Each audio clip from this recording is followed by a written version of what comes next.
Hello, everyone. Welcome back to the 3Ds Talk Aquariums podcast.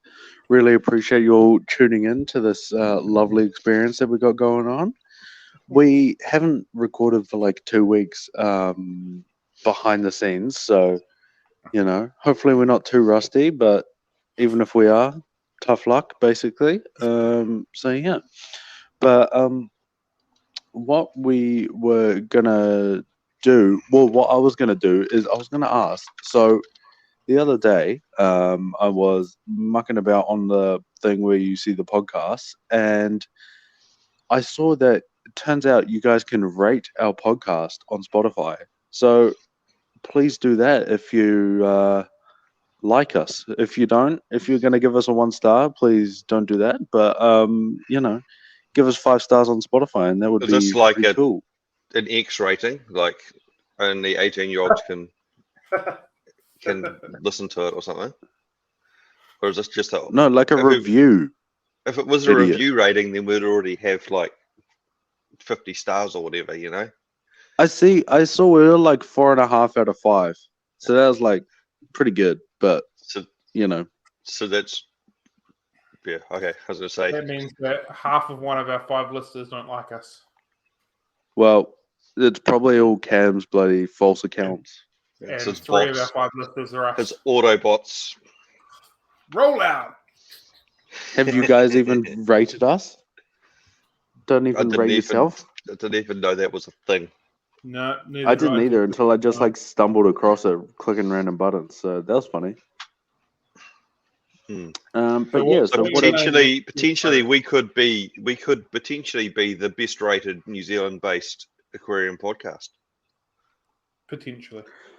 That's why I was saying for Cam's Fish Awards, he needs a best podcast segment. That's an easy dub for us. Because it's only us or you two individually. Nah, just us. Us is the only option. Too easy. That'd be awesome. That'd be awesome. Yeah. See, that's a big opportunity missed right there. Yeah. Or I'll just start a second one and make it really shitty on purpose. Boom.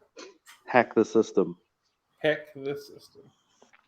Yeah, but what else have you guys been up to recently with your fish? We've had a 2-week hiatus now, so that's quite good.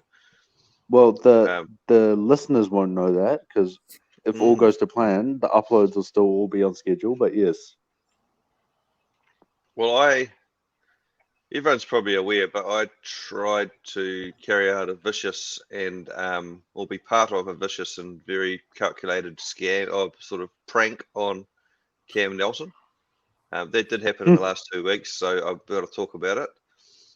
I'm still not sure if I got pranked by one of Cam's bots, but apparently one of his listeners contacted me about African Cichlids, and we were talking away. And then he sent me a photo of a jag and said, "Hey, do you want this?" And I was like, "Fuck no, I don't want that. What would I want that thing for?" And this is just following the podcast where Cam was going on about Cam Inbreed was going about how much he loves jags and they're cool and all this sort of stuff. And I knew that he's got like a gazillion tags. So I thought that I said to him, "Hey, just send it up to Cam. You're the death lot. It costs you nothing. Just send it up." And he's like, "Really?" He's like, "Oh, how do I do? Where do I get heat pads from? And where do I do this and that?" So we put it together, this vicious pan. Did you go through the whole process of teaching him how to send it as well? Yeah, he didn't know to send fish. So taking it even further. So he was, "Where do you get these from?" I said, "Go to the pharmacy, buy these ones. They're good." Da, da, da, da, da. And he said, "Where do I get bags from?" I said, "Go to the pet shop and ask for this and that and get big ones. And how much water do I put in the bag? And do I put newspaper in?" And da, da, da, da. It was like the whole thing, going through that whole process. I was just praying that it didn't arrive dead, because then the prank would have backfired big time. But and so we were doing this and that, and I was thinking, oh, he's going to be so pissed off that he's got this jag that he can't do because he sort of hates cool fish and that, even though he secretly likes them. And then I was like, you've got to address it to Cam Inbreed, the the president of Inbredville and all this sort of stuff, and draw appropriate symbols all over the outside of the box, and stuff like that. And he wouldn't do that. He said he'd just put a little note on the inside and address it to Cam Inbred. But yeah, long story short, the fish showed up. Cam was nowhere near as pissed off as I was hoping he was going to be. And he ended up taking it home, and it's now his pet, which is actually probably a good outcome because Jags are very hard to find homes, and now it's his forever now. So he's going to have to just get bigger tanks to house it. So yeah, good win. All worked out in the end. Yeah. It was quite funny. I was just So snickering away, especially when the guy messaged me. Thomas messaged me the day after, and he's like, "Fuck, I think he's pissed off with me. He's not replying to me. He's not replying. He's so angry." I was like, well, "Maybe." I don't know. That was the idea. I said, "Don't worry. I'll tell him it was me. It's all good." Yeah. classic. So. So we will probably put the disclaimer out there that don't just send Cam unwanted fish. Please don't. We don't want him getting swamped with Jags and Jack Dempsey's and Oscars and all this kind of stuff. But that was funny. Yes. Yeah, and also that was done with an intention. He did say Jags were cool, and I had a feeling he would probably end up keeping it because he has been complaining about what to put in his house, the tank at home, and da da da da da. And I knew it would probably be all right for that for a while. And then I also knew that Cam, if he had one fish like that, would be able to find it a good home and house it until he could. Again, if he ends up with 100 Jags, probably not so much. But one nice male Jag, he'd probably be able to find a good home for it eventually if he didn't want it, especially for free, So I wasn't too worried about the fish getting flushed down the toilet type thing. So it all worked out well in the end, is what you're trying to say. Oh, well, yeah. So you got. Sorry. So you got that guy at home now, Cam, I see. I have. I've taken Wah home. We had to name him, and you appropriately thought that Wah was a great name for a Jaguar cichlid, and I agree because up the Wahs, that's a good time. So yeah, man. Wah so at smart. home. Yep. I took him home with a big bitch that we've had sitting in the shop for a couple of months as well because 3 foot's too small, 4 foot's just as too small, but it's better than 3 foot, so that's where he is for the time being. Maths. Yeah. Yeah, man. But no, hey, it all worked out well in the end. You get a nice display. Ryan gets a good laugh. Wire finds a new home. What more could you want? Thomas gets rid of his Jaguar. His other It's fish were actually his other fish were bashing it, and it was in with his African Cichlids, and I was like, no, move it on. Yeah. It's a really, really nice fish. Like it actually looked pretty cool, yeah. I put a light over my tank last night because I've got fish in it now, and it's got some stunning coloration to it. Like it's a really gorgeous fish. So now the plan is to get your missus to like the fish, so you're allowed to get a bigger tank for it at home. Well, the kids already like it. It's halfway there. That's half the battle. They're already talking about Wah and the other big fish that we haven't named. So that's halfway there. But unfortunately, the way the room is laid out, there is no place to put a bigger fish tank. So we'll just can go somewhere else in the house. Well, if it's not in the lounge, it's not going to get looked at. You can go in the hallway, kitchen. You can go don't have a hallway. You can go in your bedroom. Not enough room. Sleep on the couch. Oh, I could do that. You're a problem. You're a problem maker, not a problem solver. I think you need to start solving some of these problems. Getting the kids involved is a good idea. You just need a can-do attitude. The problem-solving solution is I've got this whole big warehouse sitting up right behind me that I can put a big tank in. No, but you want it at home. I would rather at home, but I don't have room for a big enough tank at home. Right, we'll work on that. We'll get you to send through the plans of your house soon, and we'll find a place to put it. I know you both already talked to my wife, so if you just want to drop in conversation, maybe I need a bigger aquarium. That might be a good idea. Yeah, we don't talk about that sort of stuff. Straight to business. This immature. Grow up. Yeah, that's a funny little story for everybody. So the main topic for today's episode is we're going to be talking about easy fish to breed or like beginner breeders, things people should start look at if they're wanting to have some fun breeding, all that kind of thing. Breeding is one of those ones where like everyone kind of wants to, especially after you've been like keeping fish for a little bit, wants to kind of dabble in and like dip their toes in, and hopefully these fish will be giving people a good place to start at the very least. If you're wanting to get into that kind of side of the hobby. So I don't know who wants to go first, but maybe Can give his first idea for the best breeders that is around. Cool. Jaguar cichlids. So I need to caveat this. Is that the right word? You can do whatever you like. I don't even know if the word that I used is the right word, but by no stretch of the imagination am I a fish breeder. By no stretch of the imagination am I any good at breeding fish. By no stretch of the imagination have I breed very many fish. That's a good start. I'm in the same boat, don't worry. Cool. And the second thing is, if you're breeding fish, make sure you've got a place to remove them afterwards. There's no point of producing 5,000 Jaguar cichlids and only able to find a home for 3 of them. Yep. So, that being that's said, I think something we were wanting to talk about. So, yeah, good to get that out there early. That being said, convict cichlids are a good option. What the? Oh, Didn't think I'd go there. Like of all the things I thought you were gonna say, that's probably the last thing I thought you were gonna say. Are you writing TUI ads now? How when's the year right coming? How are convict cichlids not easy to breed? You put a male and a female and you add water and away they go. Well, you had a go at me the other day for selling convicts, so I don't think they're a good fish to keep, and I don't think they're we are talking about easy fish to breed, and I don't think they're great fish to breed, but they're easy to breed, and that is our topic. Good or easy fish to breed to start with. Convict cichlids are one of them. Well, I don't know if I'm in this. I think you. Good luck rehoming them. Semantics. The topic is easy fish to breed if you're wanting to learn to breed. They're a great fish to learn to breed if you're wanting to learn to breed egg-laying or cave-dwelling species. Are they not? No. Yes, they are. I don't think so. See, you're trying to get me fired up again.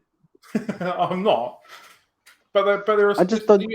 Add a male, add a female, a mature male, mature female. Add some water in a cave, and you'll have fry. You'll be able to watch them cook their fry, and you'll be able to watch the fry grow up. You'll be able to learn how to master live food cultures. Not that they need that, but you'll be able to learn that. But because they don't need it, if you make away mistakes on your live food cultures, it's not the end of the world. And then you can watch the fry go from fry to juvie all the way to adults. After that, you're going to be in trouble because you're going to struggle to get rid of them all. You'll watch all of them go from fry to adults. Yeah, and then spawn some more. And you'll have the cockroach of the fishy world. But that makes them a good fish to learn to breed with. Yep. Well, if you wanted to breed something that was very easy, you could breed them. And in their own rights, they're actually a cool fish, especially if you get a nice female with that colour on the belly and stuff. They're pretty cool. As an individual fish, they can be absolutely stunning with the colours. The problem is when they're one that like if you design a tank around them, they're actually so cool. Like a lot of the time, they just get like thrown in like small tanks and whatever, and you don't get the most out of them. But if you actually like actively keep them, they're very cool fish. I will admit that for sure. I really like them. And they're a good addition to a big American tank or a big oddball tank. You could chuck a couple of convicts in there and they'd be sweet ass. Also, just bear in mind that they're pretty easy at crossbreeding as well with some of the T-bars. T-bars? Yeah. T-bars are the same species. T-bars and convicts, crossbreed really, really easily. So if you're looking at producing cleaner pure fry, then don't keep those two together. Yeah, that makes sense. Yeah, but no, I mean, sure. Under the parameters we did talk about convicts. Yes. That's correct. Yes. All right. sure. All right, what do you reckon, Ryan? What sort of African cichlid would be a good one to breed? Well, I guess I find African cichlids easy to breed. Not all of them, but some of them. But then I am thinking, are they actually easy to breed for a beginner? Is that our proviso? Not necessarily guess- for a beginner, I guess, just easy in general. I mean, that they are easy to breed if you add males and females and you have the right size tank and some rocks. They'll usually breed. But the key thing is getting the right size tank and the right number of fish to start with. I mean, most people who have a nice mixed African tank, or a mixed African tank with males and females, and it will have fry swimming around. You know, Yeah. because they just breed and spit them into the rocks and stuff. Is that specifically in Boona, or haps and peacocks are the same? Same, yeah, but more Mbuna. Yeah, I was going to say, I always Mbuna thought in Boona they're the more easier. robust, Yeah. and Mbuna means rock dwelling. So where do their fry go when they're born to survive? They go hide in the rocks. Yeah. There's a lot of peacock species that live in rocks too, but my Eureka Red colony's full of fry. They just ones I missed, they spit in the tank. Yeah. So yeah, I mean, yeah, I'd say any Mbuna, start off with some nice yellows or something. Tank full of yellows, chuck some rocks in, away you go. The Pull it good thing down with every the year. yellows is you'll always be able to move them. Like everyone always wants good yellows, so like Yeah.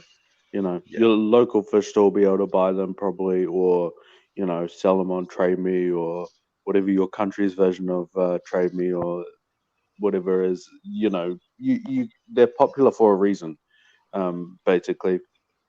And the good thing as well is you don't necessarily. Ryan kind of hinted at it, but you don't have to strip them or tumble them or anything like that. You can just let them spit in the tank. You'll probably not get as great a yield, shall we say? But if you're just looking to have some fun and get it going, you're not as concerned about the yield of fry. So letting them spit in the tank and then grow up in the rocks and that, and then they'll kind of become more outgoing as they get bigger and bigger. You'll get more and more kind of growing up and doing their thing, and before you know it, you'll have a million other things, and you'll have the world's coolest tank. So, Yeah. The key thing that you said there, which we didn't really talk about in this, is finding good ones. Yeah. Which is often easier said than done, but it probably is a discussion for another day. Again, with all fish and all breeding, I'm always saying you should always get the absolute best fish that you can and only breed them, because there's already so much rubbish out there. I don't know if it's necessarily a discussion for another day. I think it's all part of it. Like, we don't have to spend an hour talking about it, but for me, I always reckon if you're breeding good quality stuff, you can always kind of find homes.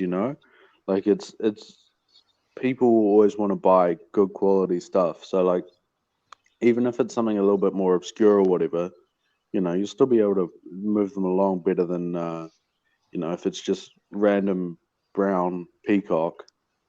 That's a bad example, but you know what I mean. Like you're breeding an hybrid. angelfish with bent fins, and then Yeah, exactly. That's 75% of your fry have bent fins. If you've got a whole tank full of ones that have got nice fins, yeah, angelfish will probably be harder to move, but at least someone comes along and goes, oh, this breeder's actually breeding some quality, and these are nice fish, I'll buy them. Yeah. I see it all the time. Even angelfish, like you say, they'll probably be harder to move, but I reckon, like, if you're breeding, because there's so much bad angels around, like if you're breeding good ones, you definitely be able to move them along with no trouble. I reckon. Exactly. Yeah, but no, that is a good place to start. I think is looking at the quality and then doing that kind of quality control as they're growing out. Culling out the bad ones, and that is something that is, I think, important. But I guess with some of the fish that we're talking about, it'll probably be easier, shall we say, than like with some other fish, because they'll probably be more easy to see wonky fins and stuff, wonky spines and stuff like that. With at least with what we've talked about so far, it's a little bit easier to see the wonky spines than for I don't know, lots of other types of fish that might not be quite as easy. Yeah, and my So, take yeah. on it is if you're gonna put the effort in, if you're gonna put all the effort into breeding them, raising them, because I mean it's easy, but it still is an effort. And why would you breed anything that's not the best quality? Like otherwise you're just wasting your time. It is harder to find quality fish though, so I do understand it. A lot of African cichlids, you try and find them and you just can't find them. So, I'm sure a lot of other fish you can't either. So you just got to do the best you can, but I'm always trying to make sure it's better Yeah, than what exactly. the last one was, or what you can currently get. I reckon if you're looking when you're trying to source your breeders for like at least for this kind of fish, I reckon once you've decided what you want to breed, then I reckon that the key is just like patience. Maybe it takes like a month or two to find some good breeders, but waiting that little bit of extra time is well worth it overall, rather than just like snapping up whatever's available at the time. And like maybe it's just that time you happen to be between availability of good stuff, and then you're stuck with some wonky finned angels or weird colored African cichlids or whatever, and then it's less fun. Basically, it takes some of the fun out of it. And yellows are an example like that. For me, it took me like 4 years to find good yellows. Yeah, and I went through many different sources, bought them, raised them up, wasn't happy with them, flicked them on. I could go into pretty much any pet shop and buy the yellows, but none of them were, in my mind, good enough to breed. Until I finally managed to find some good ones, and then now we're away. Well, soon we'll be away. It's taken me a while to get them going. Cam's always nagging at me about where's your yellows, where's your yellows? So I finally sort of started to do something. I kept back about 30 fry, bred them. Now it's a big colony and should be all good for we yellows. don't do anything. There is something quite they're good now. spectacular with a big colony of electric yellows. Oh yeah, there's a big colony of electric yellows and a big colony of Devasoni coming along, so it should be cool. There is something pretty cool about just big yellows and the big group. Yeah. And That's they do get big, eh? Bigger than you think. Yeah, they really do. a lot chunkier than you'd expect. But they're one that's definitely, I think, underappreciated. Always just see them as juveniles and early breeders sort of scenario. You don't often see them at full 6 maturity inches. after 4 years old. Yeah. Yeah, no, I mean they're an awesome fish. I think not even necessarily if you're wanting to breed, just like you should keep a colony of yellows just because it's a fun thing to do. And for African cichlids, they're not a bad one to do. They don't need a ginormous tank. They're not hugely aggressive. When they get bigger, they can be a bit more dominant and a bit more aggressive, but you're talking years and years rather than months, A lot calmer than alternatives, at least. Oh, yeah. And they're impressive. My kids always called them taxi cabs or something because they look like a yellow taxi from England. So, yeah. From New York. There you go. Same thing. Idiot. Same thing, isn't it? Relative to Not New Zealand, same thing. Nah, completely different. Somewhere far away. You get what I mean. Yellow and black. Yeah. Yeah, but no, I reckon they're such cool fish. Big fan. And very soon you'll be able to just go to the Aquarium Project and buy nice yellows. So, no issues of supply there. At the moment, we get like one or two off you. Every now and then you'll give me like a couple, and I'm like, this is cool, but what's someone going to do with 2 fish? This is a bit boring. So, hey, but that supply issue will be fixed very shortly. Yeah. Good to hear. Then next up is the trophiest supply issue, I assume. We don't talk about that. Yeah. It's a bit of a sore subject. Oh, nah, they just do fuck all, but that's all right. Yeah, they look cool at least. Yeah, but no, I tried to mess with them and up the production, but it just killed them. So I'm not doing anything now. yeah, Leave them alone. At least they're alive. Well, next up, we should probably talk about our next easy breeder, seeing as that's what this podcast is about, and we should stop getting sidetracked. And I'm going to go with one that is, I'm going to go with gold white clouds, like they call them sunset white cloud mountain minnows.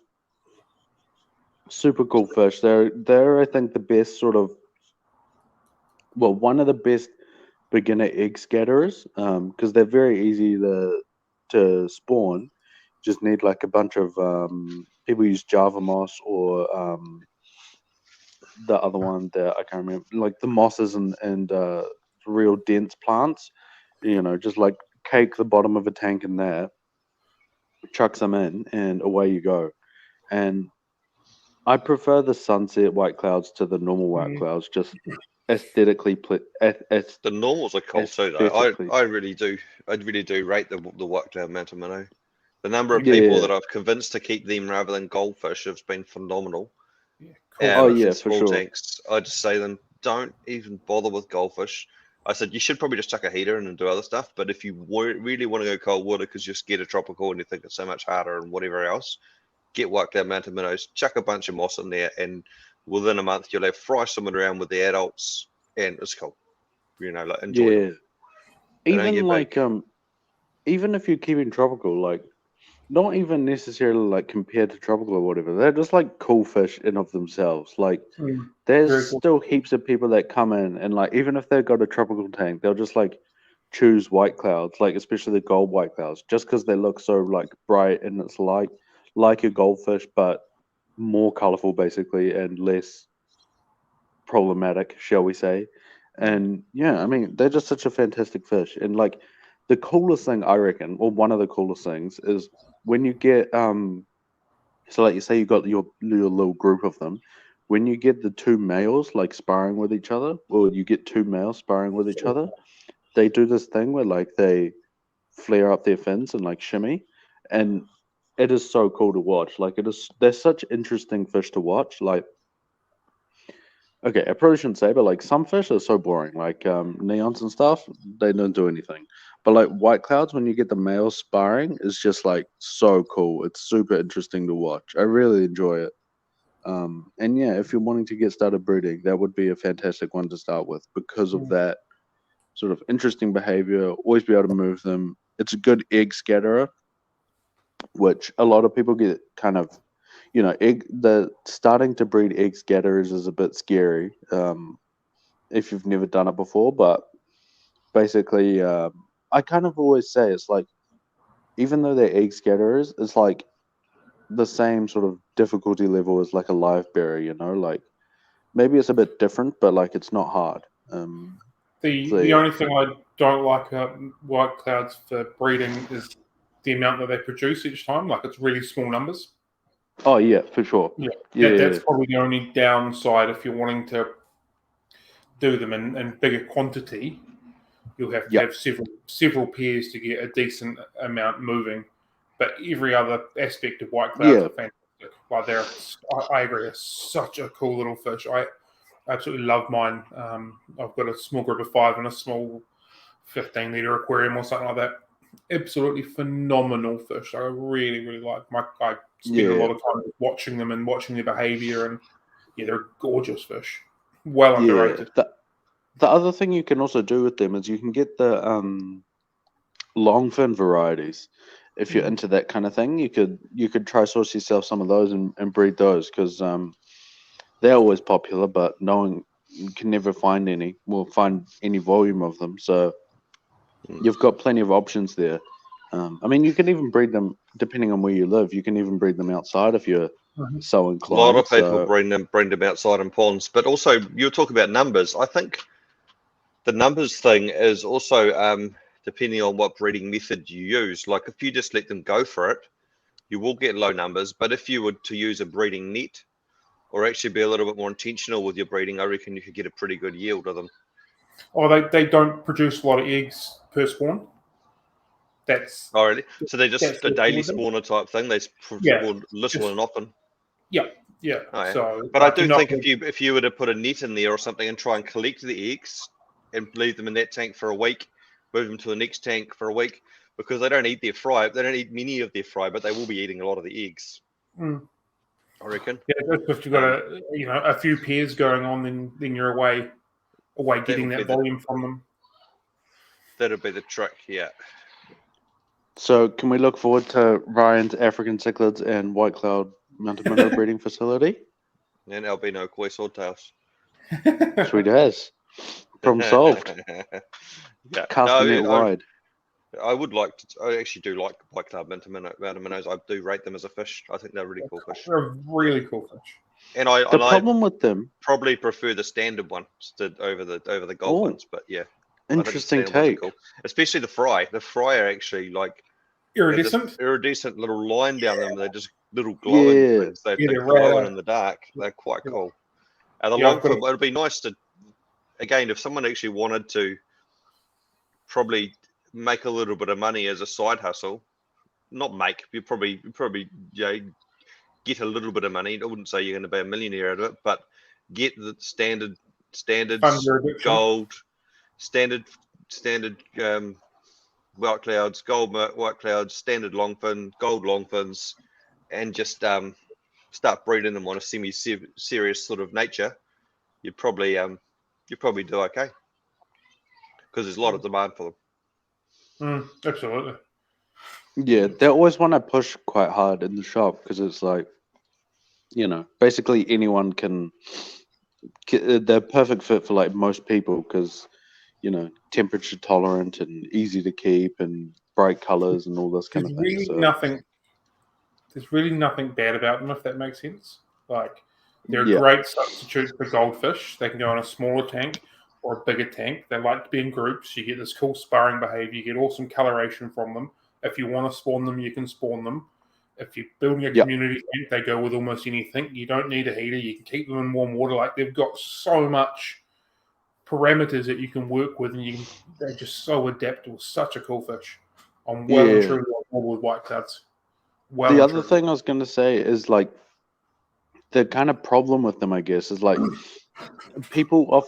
of people will like start off with them when they start keeping fish, and then they'll kind of like just move on from them, and they kind of get relegated to just being a beginner fish. But if you're more, experienced or like seasoned as a hobbyist, you definitely still get a lot out of them. Like they're still such cool fish. Yeah, huge fan. Can they go tropical? Yep. Or are they no good at like 24? They don't like it warm that warm, do they? As long as you're sort of mid 20s and under, you're fine. Don't push them too high or you're in trouble. I wouldn't keep them with discus, but like with tetras and stuff, they'll be happy. Neons and cories, cool water, good times. Yeah, exactly. Yeah. And would they be okay year round in a pond in Auckland type thing? Outside? I've had them year round outside of Nelson, so Auckland should be sweet. And they survive, obviously. Yeah. It's probably not the ideal environment for them, but I believe they come from like really icy waters from over in China originally. It's mountains. Well, Ryan's clicking away to find out for us. Got the Google action going on. I'll find out for you. The goggle. So this is fun for the listeners. Excuse us during this quiet intermission. It's 15 to 22. Range of temperatures. Yeah, okay. Yeah. So, says 15 degrees to 22 degrees, but they do definitely go a lot cooler than that because I've definitely kept them a lot cooler than that. 18 to 22, so yeah. Right. Anyway, next fish. So they're adaptable at least. Whose turn is it? Cam's turn. Yeah. I'm staying on the egg scatterer route, and I'm going with zebra danios. Good choice. Oh, yeah. Same thing. There's always a market for them. They're ridiculously hardy. What I think you miss on bright and colourful, you get with activity, which I think is kind of cool. They produce good numbers, and they're fairly easy to produce good numbers if you're wanting to do that. Yeah, overall, I think again a very underrated fish, but a really easy. They're no longer allowed to be imported too, so No longer allowed to be imported yet. If any fish we do want to hang on to, and that also, I would also extend that through to leopard danios as well. Yeah, which are essentially the same thing. Probably a few of the danios that can Different fall into pattern, that sort of category. Yes. So I'd go long fin zebras, long fin leopards, and standard leopards, standard zebras. Pearl danios can probably be put there as well. Are they allowed still or not? They're still allowed, but just for ease of spawning. And coolness. Yeah. Pearl Dania is a very cool fish. They always look grey when you buy them, but give them some time. They actually colour up very nicely. Almost like a dwarf neon rainbow, not quite as bright, but a very similar colour palette with that sort of glossy blue on them. Ooh, colour palette. Man, you're getting fancy. I've been up for an extra 45 minutes today, mate. The brain is already switched on. Yeah, man. See, I'm already ready to go to bed again. So 2 coffees deep, we are on for the day. But yeah, no, I think they're a good option. Like basically the same as the white clouds, except slightly different activity and color in that. But same idea, easy to spawn. And you can get, as Ryan kind of alluded to, you can also get the long fins. And generally, you can get the long fins a lot easier than you can for white clouds. So if you're that way inclined, another fish that you don't need to produce with live food, but they go better with it. So if you make a few mistakes while you're learning about live food cultures and stuff like that, it's not going to be totally detrimental. So it gives a little bit of leeway for the whole learning of the grow out process as well. Yeah, and I don't know if it's genetic or not, but the bendy spines is probably the only thing to look out for those. I don't know if they do it when they get older or not, but I've seen a lot of munted ones around in stores before, just bent ones. I do agree. I do see that a lot as well, but I suppose the good thing with them is it's a lot easier to find, to see. But yeah, I do agree. I've seen a lot of them. I don't think I've seen a bent spine in a young one, but older ones. Yeah, I don't know if it's genetic, and I don't know if it's when they get older they bend over, but I've definitely seen a lot of bendy ones. And it'd definitely be worth some research if you were going to breed them, and just making sure you find the good ones and the straightest ones you can. All of ours in New Zealand are probably related potentially, but you'd want to try and get them from different sources as well if you could, especially with them not being imported anymore.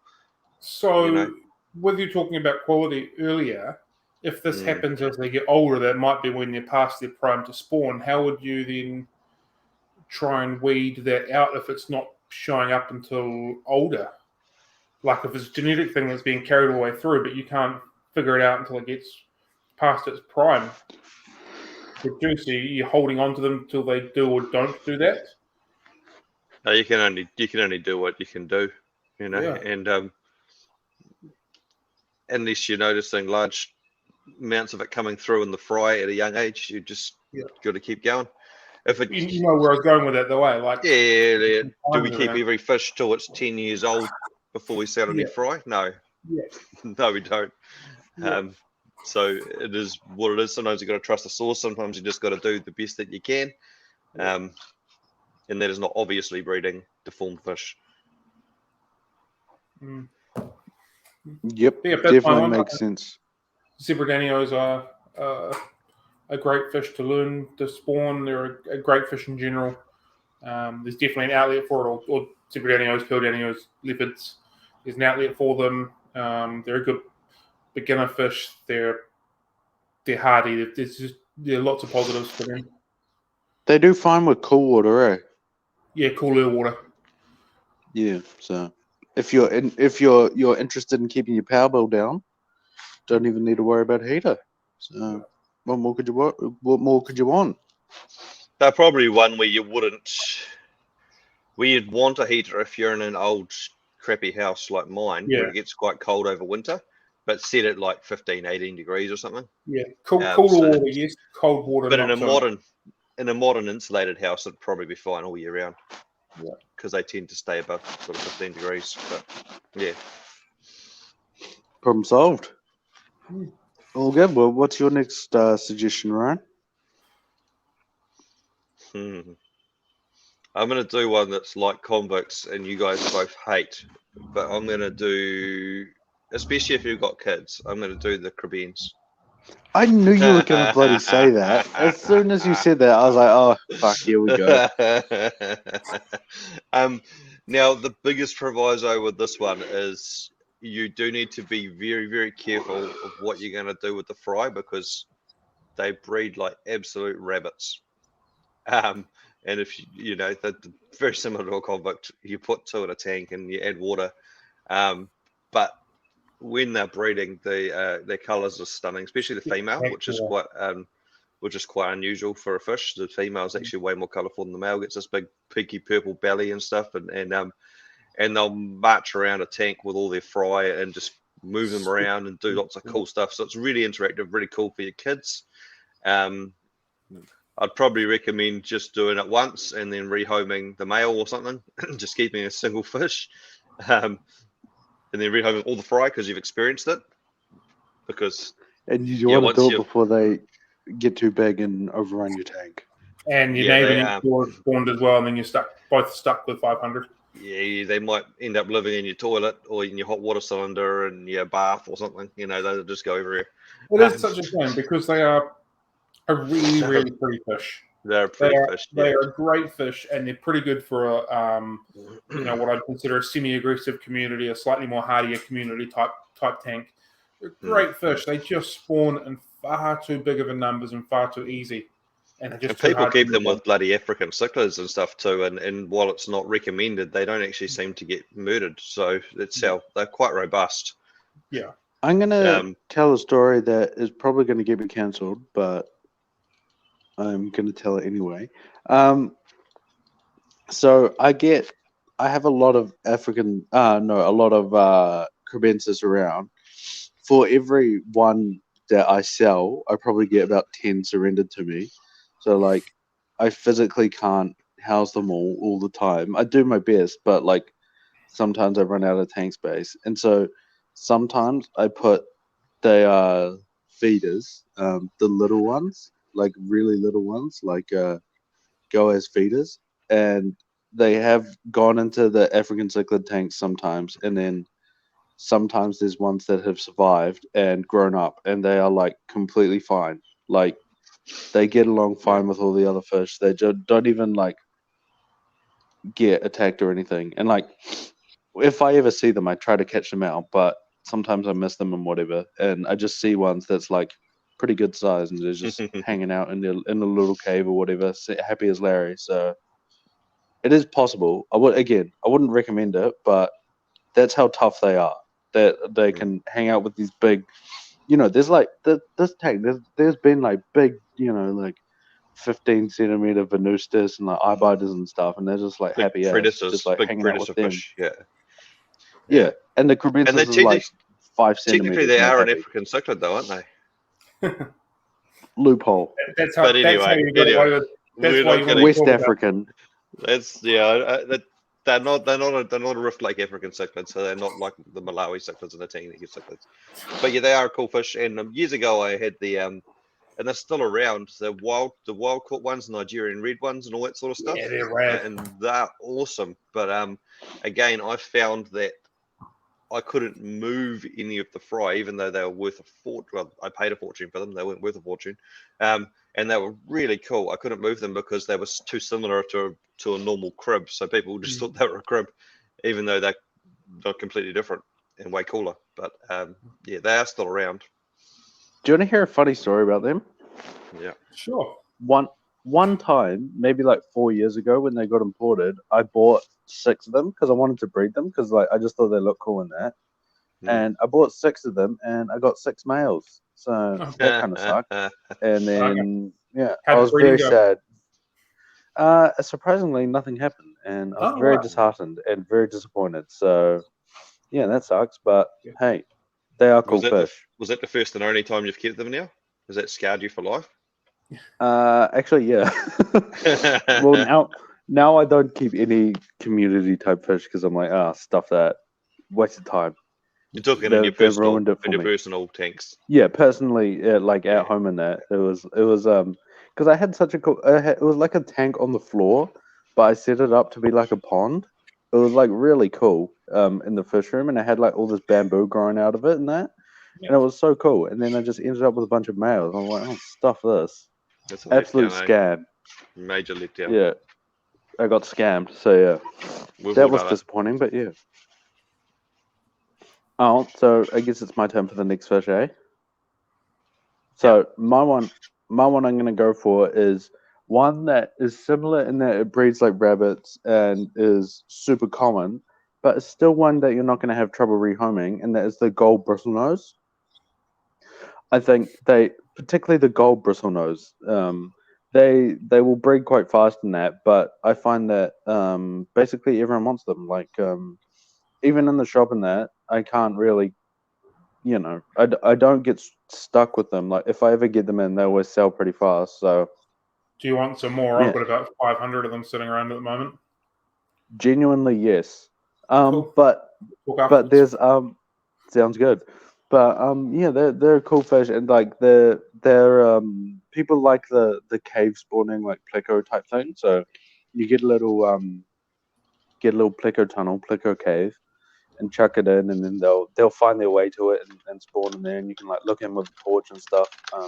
It's one like little kids seem to really like. The males sitting there fanning the eggs, and then like you can look in and like see the eggs and all this kind of thing. Is a bit more fun. So yeah, I mean that's a good option as well. And I don't find that they're one that you generally don't get swamped with. Even if it's like just surrendering them to a store or whatever, like most stores will take them because everyone loves them, and they're suitable for like 99% of tanks. I totally agree with for the best part of that, particularly the colours. Like as far as bristlenose go, the golden one's right up there with calico. Oh yeah, But for like, sure. I've started saying no to gold bristlenose because I've absolutely overrun with them. I don't know what to do with them. That is so I weird. do still think they can be a problem for people. Trying to move them on when they begin to really go. Oh yeah, for sure. Yeah, especially in a small hick town like yours. Yeah. So I always, well, being that I sell stuff online. He agreed. He agreed. I shouldn't have said that. I feel bad about that. Sorry for all our Nelson listeners. No, you don't. All our Nelson listeners, the only ones on here. Yeah. Anytime people are talking about bristlenose, any description, I always encourage people just to buy one for their tank and not two. Because if you've got a male and a female, you'll have thousands, and then you're just going to struggle again. Yeah, that's really interesting. Well, I definitely haven't found that around here. I suppose because this is probably going to sound like a joke, but I kind of mean it as a joke, but also it's true. Like, there's more people, so like, I guess you can. It's one of those exponential things. But one of the fish I get asked about most is I have a big gold. I have a big gold bristlenose that lives with my in my peacock and hat sales tank. And that's the one, like, I get asked so much, like, if people can buy it. And I'm like, just when they get big, they're just so stunning. Because it's like, it's fun. people say, I've got a big girl in one of my display tanks as well, and I get asked to buy that or sell that one all the time as well. I'm like, nah, that's just... Yeah. Because, like, people, the thing is, like, normally when you say gold, like, people don't think gold, like, think, like, more yellow. But, like, an adult gold bristlenose is, like, gold. Beautiful. Like, it's like a block of gold, like a gold bar kind of color. Like, it's so bright. Yeah. So yeah, they're a really cool fish and an easy one to breed.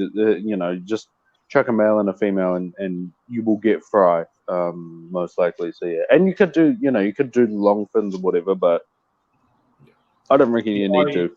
I had to separate my pair because they were clearly producing how bristlenose produce, and I had to separate them because I've got like several tanks just full of them hanging around, and then I had people bringing them in, and I just can't move them fast enough to what they're producing. So I thought it was easy for me just to separate them, and then when next week when someone says I've got 500 golden bristlenose, do you want them? I can say yes, And then the week after, when someone says, I've got 500 golden bristlenose, do you want them? I can still say yes, and I don't have to worry about spawning them. Yeah. No, that makes sense.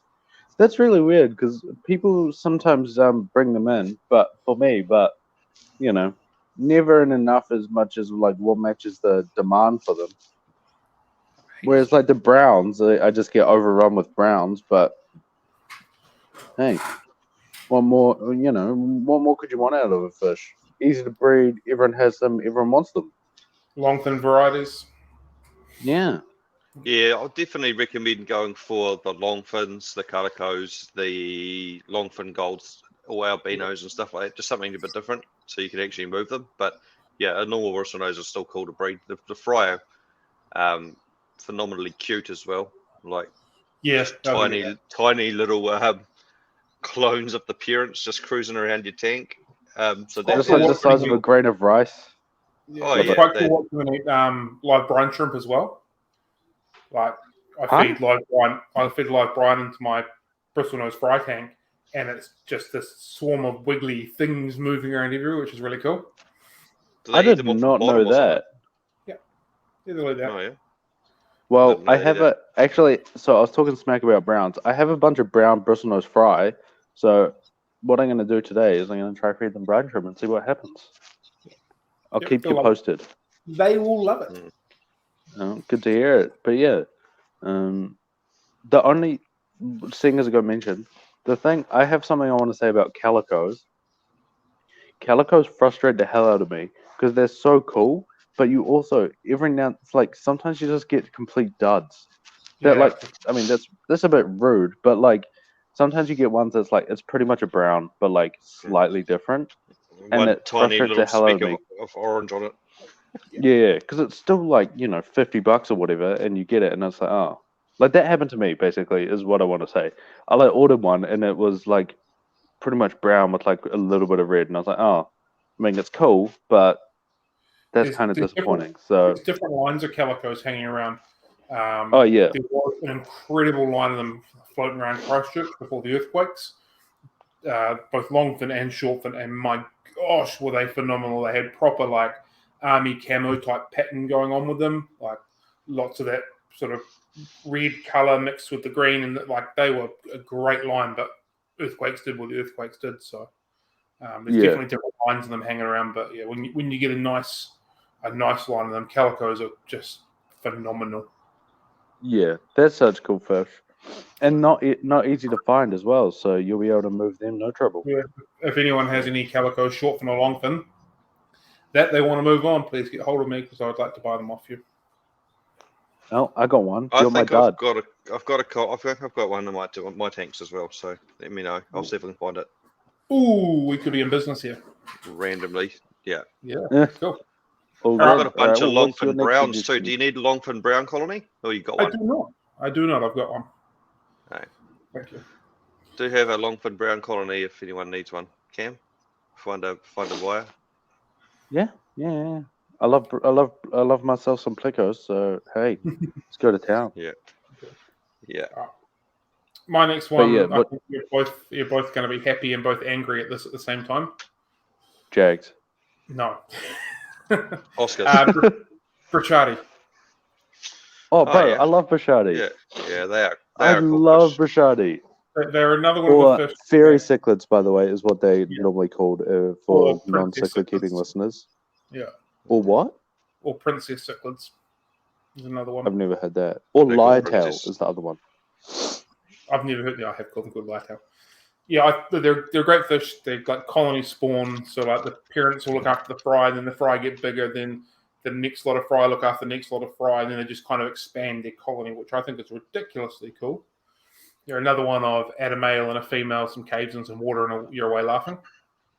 They're so cool, man. I love them. Yeah. I think Ryan always gives me shit for liking them. I love how their mouth. I do like them. Aggressive.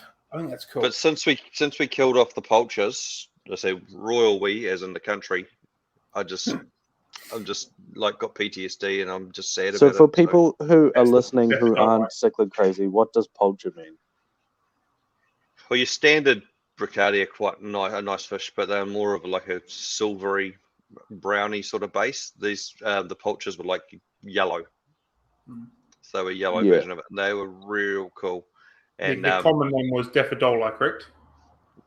daffodil poachers, daffodil bricati. Yeah, Beautiful fish. So they were like a daffodil, the daffodils. You know what I mean? So they were a really cool fish, and we used to have them in the country, and I had them, and can't even remember what happened to mine. I did see one about 2 years ago. One real old bent, old one. It's so old and bent, and that I knew I'd never find another one. I didn't bother to grab it, but there is a potential for them to come in again because they are actually classified as bricati, and bricati are allowed. So I am loosely trying to get some more back in. So if you're listening, importers, hit us up. We will snap them up. Those are definitely on my. I would take them in a heartbeat. They're up there on the. I've always wanted them fish, never had the opportunity. Gimme type scenario. Yeah. And because I've kept them and I like them so much more than normal bricati, I just haven't got into normal bricati. And also normal bricati to me are like the kribs or convicts of the African world. You know, they can, once someone starts breeding them, they become a $1 a fish, end up in every single community tank they shouldn't be in type fish. So do you know what so I've been looking for some good ones for like at least a year, I reckon, but I just can't find. Inbreed's got them. Yeah, but he doesn't want to sell them to me. Isn't he breeding them? They're mine. Well, hurry up and breed them and sell me some pie. I've got 2 pairs. One I've got for sale in the shop tank, and the other pair sitting at the back to spawn from. Well, send me the ones that you're saying. Lack of tanks mean I haven't been able to do anything with them. Dude, they're so cool. They're just like. It's also a cop out. There's so many bent ones all around. I don't have any tanks to spawn them in. You could find one. It's just about commitment. You just said how easy they are to breed, and you've got them in a tank, and they're not breeding. I caveat it with you need to put a cave in. I haven't put a cave into any of them. Well, they've just been sitting in. Why not? You'll have millions of them. Why you can? They're in a tank. What am I going to do with millions? What am I going to do with millions of bricati? Well, Cam said that he send wants them to me. Well, he never told me that he want millions of them. Well, I just think they're so cool. I really want them. I want to chuck some in my I have a tank for them. Like one of my sales tanks, I could convert that to be like a bricati colony, and then like I can sell other stuff out of it. But like, just have a bunch of bricati. They're so pretty. I love them. They were on my possible take the loopy out of the display tank and put them in there instead fish. Them or the shellies. Yeah. I can see that. They're cool. They'd be a cool display fish because that's one that non-fish people like anyway. Yeah. The loopy just not a good display fish for a shop. I love them. I just wish they would do better as a display fish. I'll buy you a loopy. Not a chance. I love them. Huh? Why didn't instead of why didn't you take the loopy home and then you can put the bricati in their old tank and then you can have a tank at home? Do you want me to breed some Lulupo for you? Because I've got that group that is sitting there doing nothing, so I can breed you some. Oh yes, please. Yeah, I'll add them to my group and I'll complain that I don't have a tank. The problem with Lulupo is they are pretty aggressive too. Aggressive little shits. Compared to Bricati, who just get along with each other and just chill and cruise. Lulupo can just go feral, and once a pair form, they can start smashing stuff and that's a bit of a nightmare. And that's why they're not a good display fish for a shop. For that reason, you can only have a couple in there. Doesn't fill the tank up. It's either a couple or like 20. Yeah. Are you guys ready for my funny Lulupi story? Well, not funny, but so I had a pair. I had a pair of Lulupi that were like happy as for ages, and like they spawned a couple times, but then there's other fish in the tank that ate them all, but like whatever. And then all of a sudden, the one of them just decided to murder the other one, so that sucked. So I was like, oh damn, I feel so bad. And then I was like, oh, I kind of need that tank back. So now, next to my desk, I have the sump for my Malawi tank, and in the sump in one of the chambers is just my little bud loopy next to my desk that just hangs out and is my little mate. So I've got a he's a fun cute little story too. fish, but he just sits there, doesn't get sold or anything. He's just my little bud. My fun story is I was sitting at my computer yesterday and I heard this flock, flock, flock. I don't know what it was. I thought there was like a moth, like a giant moth or something hanging around. And I looked up, and sitting on the top of my counter on my desk was a loopy that jumped out of the tank. So I very quickly nice. grabbed him, put him back in. So he was very lucky that I was already at work, and if he had jumped a couple hours earlier, he probably wouldn't be with us anymore. So That's an advertisement right there. Make sure you got lids on your tanks. I had lids on my tank. Got out through the tiniest little gap. Yeah, they do that. Yeah. Stupid. I haven't had it with the lulupo, but I've had it with all sorts of fish, and you're just thinking, how did you even get out of there? Yeah, Altos are bad for it. Altos are real bad for it. Julies were bad for it in my fish room. I'd sometimes put them in one tank, and then I'd go in there and go, how on earth did you get in there? You're like 6 tanks that way. So now they're bloody glad wrapped on the top of their tank, so they can't get out. Maybe Julies are the swingers of the fish world. Yeah. The problem is once luckily lupi and stuff, they can be so aggressive that once they get separated, you put them back together and they can start bloody fighting. So yeah, it was always a bit of a nightmare. But yeah, idiots. Yeah. Bracciati for me, the way they colony breed and the generations will look after the fry, I think that's a really, really cool trait that you don't often see in definitely African cichlids, but you don't often see in other fish. So I think that's really cool to watch them spawn and away they go. Yeah, that's a good choice. That's something I would have never thought of, but I very much like that call. That is, and it's also not. They're also not. They don't get horrendously big. They don't get horrendously aggressive. So you could do them in like a 2.5, 3 foot tank. Like as long as you've got a reasonably sized tank, you could do them. They're probably a good beginner African cichlid. I love the face features and like how you can see the teeth on the front of them. Oh yeah, when they're looking. I think that is really, really cool when they just, because they're nicknamed the fairy cichlid. They're definitely not a fairy. They're aggressive. They can be aggressive little shits when they want to be, but that teethy looking thing I think is really fantastically cool. Yeah, for sure. Little bulldogs. Yeah. Well, what's your next suggestion, Ryan? Running out of Africans. You probably could have thought about this before you got called on. Well, I was going to do bristle noses, to be honest, but you stole my thunder. So I didn't think you would have done bristle noses. Well, I surprise you. I am thinking of.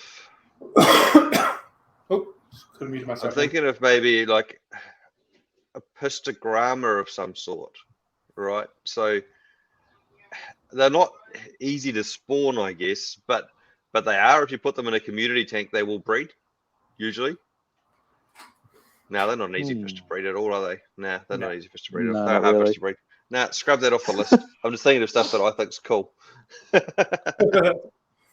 Not stuff that's easy to breed.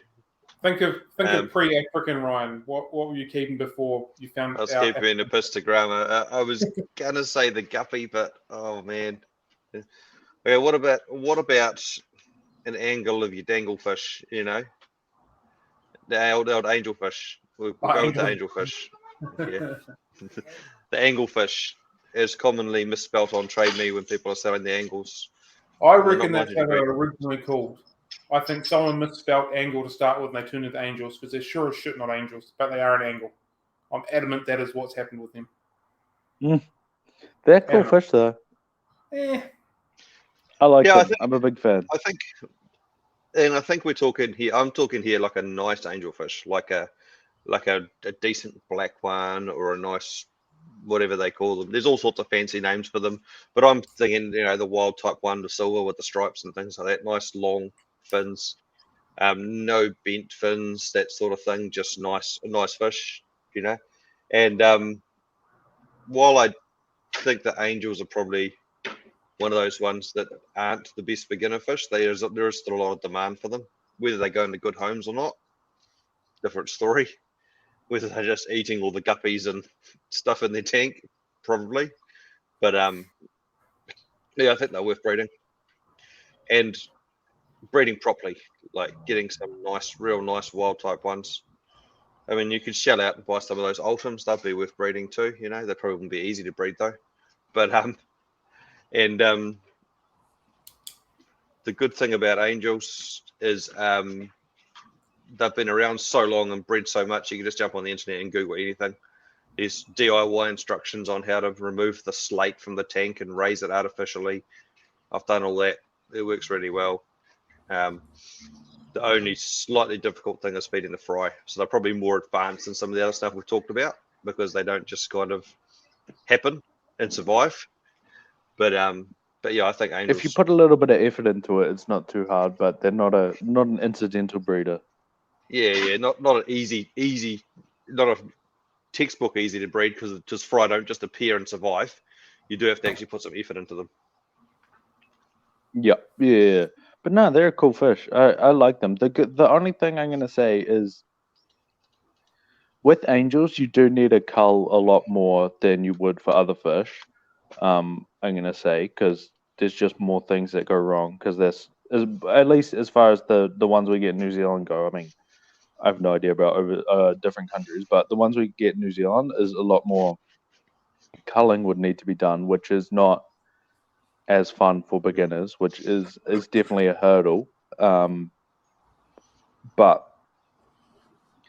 you know, it is like breeding good ones is one of those ones where like you can charge like people breed like the real fancy ones, like real good quality. You can sell them for like $80. Like you can make you can spend people will spend good money on good angels. So like, you know, it's worth it, and they're just cool. I really like them. They have a bad reputation. I just think they're not kept properly. Unpopular opinion. If they're kept correctly, definitely. I reckon they're fine. Definitely, they're not kept properly. Yeah. And the question is always, how many angels can I jam in my 60-liter tank? You know, and it's always that 60-liter, 100-liter tank. How many? You know. Yeah. It's never, you know, what do my angels need to do the best they can? I definitely reckon they're kept in too small tanks in general. Like I reckon even like a 3-foot tank is like, yeah, like they're fine, but just because like space wise they're fine. But I think the aggression wise they do so much better in like a 4-foot tank. Because like if they decide they hate each other, they can not be in each other's grill all the time. You know. Have you ever kept a group in a big tank?